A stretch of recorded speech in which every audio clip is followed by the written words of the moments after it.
Olá, está no ar o Rio em Pauta, o programa que vai aprofundar a discussão dos principais assuntos da cidade. No programa de hoje, a nossa pauta é sobre o estudo do IBGE que mostra a queda dos rendimentos do brasileiro. O desemprego no Rio de Janeiro seria uma das causas dessa redução. De acordo com o IBGE, o brasileiro está ganhando menos. A média da perda foi de R$ 12. Em 2017, esse valor era de R$ 2.112. No ano anterior, foi de R$ 2.124. A região Sudeste registrou a maior queda. O estado do Rio de Janeiro é um dos grandes responsáveis. A explicação foi o aumento da crise no mercado de trabalho. O Rio perdeu muitos empregos no setor de petróleo. Em geral, nesse segmento, os salários eram altos. Outro dado curioso no estudo é a concentração de renda. Apenas 10% da população possui 43% de todo o rendimento do país. Mas o que pode ser feito para a renda do carioca aumentar? Será que existe uma expectativa de aumento para esse ano? Para responder essas e outras perguntas, eu converso com Itzvan Hasnar, que é professor da Escola Brasileira de Administração Pública e de Empresas da Fundação Getúlio Vargas. Muito obrigado pela sua presença. Primeiro, gostaria de entender a que o senhor atribui a questão do encolhimento da renda do brasileiro em 2017. Sérgio, é um prazer, uma honra. Muito obrigado por esse convite tão gentil. Houve uma queda efetiva de renda em 7% no ano passado, o que surpreendeu também os diversos mentores de dados, tais como o próprio IBGE no Brasil. De fato, a crise foi muito mais profunda do que se imaginava e a onda de demissões é um dos fatores determinantes do que aconteceu. Hoje, com mais de 13 milhões e 400 mil desempregados, evidentemente ocorre uma queda de demanda agregada e ela em si acaba puxando ainda mais desemprego. Então, na medida em que não há diversos investimentos em face da crise da Previdência, a Previdência que deveria ser reformada e não foi, em face das necessidades que a reforma trabalhista queria fazer, mas ficou parcial, nós vamos encontrando fatores que explicam justamente o empobrecimento do brasileiro pelo desaquecimento econômico estrutural. Então, faltam investimentos significativos e isso, evidentemente, repercute em todo o Brasil. O Rio de Janeiro tem um recorte diferente em relação ao restante do país, analisando sua vocação setorial na economia? Sim, o Rio de Janeiro tem diferenças e elas são muito significativas, então, em relação ao Brasil como um todo. O Rio de Janeiro, ele detém a quarta maior renda domiciliar per capita. Isso mostra que é um estado que tem riqueza, que tem dinheiro, onde flui a massa monetária. Sobretudo, os servidores públicos puxam esse lado econômico. Mas o Rio de Janeiro tem a sexta pior distribuição de renda domiciliar do Brasil, em grande parte por conta do aporte, por conta também de, ao longo de 5 décadas, de uma onda de imigração que acabou chegando aqui com pessoas muito empobrecidas, que não tinham, na verdade, na origem, no Nordeste, no Norte, capacitação, seja para gerar emprego, seja para criar riqueza. Então vieram aqui na esperança de gerar também algum bem-estar para si próprios. O Rio de Janeiro possui também uma grande concentração como balneário que é, especificamente no ramo do comércio.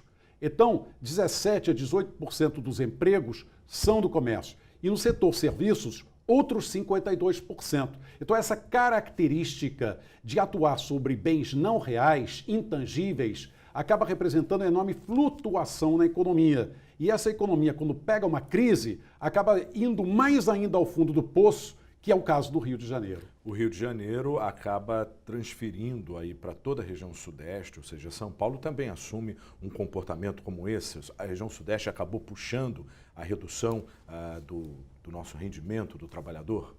A gente pode afirmar que São Paulo tem uma economia moderna, dinâmica, e nela também há evidências de que a sua indústria, quer dizer, o setor secundário mesmo, é muito forte. Quer dizer, em São Paulo, 38% do produto interno bruto local é indústria, mas 65% das indústrias brasileiras ditas modernas, dinâmicas, oriundas do campo de telecomunicações, da siderurgia, da metalmecânica, da automobilística, da eletroeletrônica e assim por diante, elas estão concentradas no estado de São Paulo. São Paulo também tem uma magnificência agrícola, grande produção de laranja, significativa produção de café ainda, produção de soja e de outros bens. Então, com isso, a agroindústria lá vai gerando bens reais e combina bem com a própria indústria.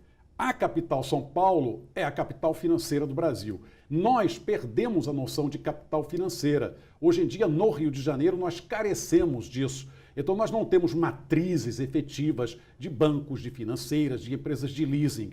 E essa descapitalização local acaba implicando num ritmo de desenvolvimento de empreendimentos muito menor. Então, como cidade turística, o Rio de Janeiro vai bem, mas quando a segurança é colocada em xeque, como recentemente, e nós vemos essa imensa onda de assaltos, apesar da boa intenção da intervenção federal, não necessariamente temos a recuperação que desejamos, nem tampouco no impulso, nem na velocidade tão necessária. Considerando apenas a redução no que diz respeito à renda proveniente do trabalho, a gente tem uma variação aí de R$45 até R$200 para a região sudeste a menos.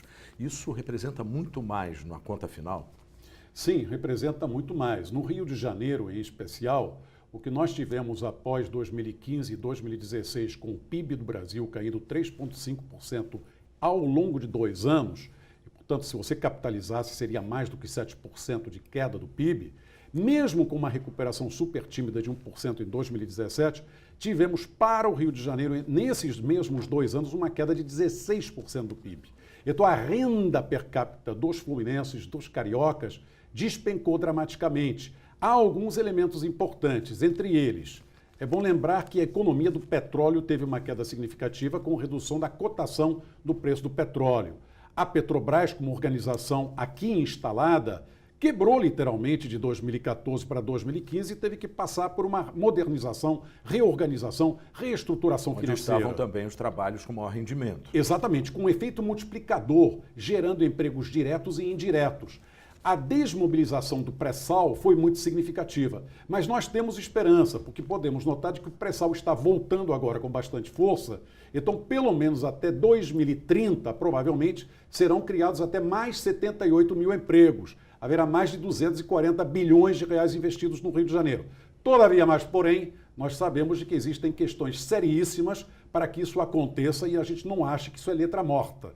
É preciso lembrar que é necessário ter ética no trabalho, ética nas organizações, evitar a lava-jato e assim por diante. Resumindo, o que é que a gente pode esperar para um futuro próximo e até distante?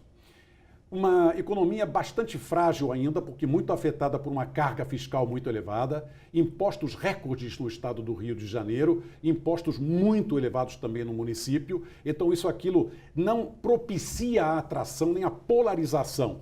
E eu acredito que então valeria a pena pensar assim, se esse é um fator que não é positivo, por que não imaginar que o novo governador vai querer pensar em todos os fatores que podem reverter as situações negativas para finalmente criar um plano estratégico adequado e implementável que vai criar o desenvolvimento resiliente, firme, bem aparelhado para o estado do Rio de Janeiro. É uma esperança e eu acredito que isso pode acontecer.